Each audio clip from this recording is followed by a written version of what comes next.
questions. So 1, 2, and 3. Yeah. Actually, it's not a question. I have a comment as well. First of all, I apologize. I add my voice to the gentleman for the hostility and the aggressiveness which you absorbed very effectively, I must say. I want to commend your organizations for the humanitarian aid you're providing in Yemen. Oxfam, MSF, Amnesty International, and also Human Rights Watch. You're doing a fantastic job. You reflected upon the impact that you have on the population. You talk about 1% of the needs that you manage to reach. But if you look at that, it might look as a small number as a percentage, but as individuals, you've actually reached out to 250,000, let's say, Yemenis. So you've made a difference to 250,000 Yemenis.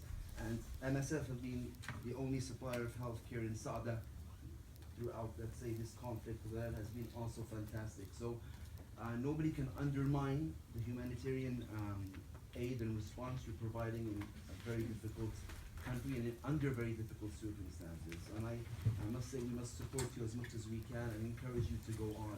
I can see that people are directing questions to your fantastic organizations as if you're responsible for sorting out the problems instead of thanking you for what you're doing.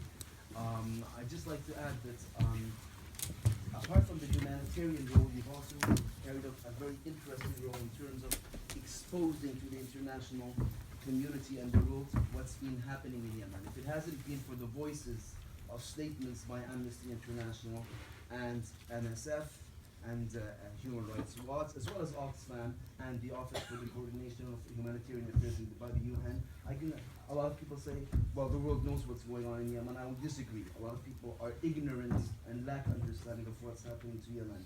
So I just want to give you a thumbs up and a hands up and thank you for your fantastic efforts in our country, basically. The lady there at the back, please, had a question.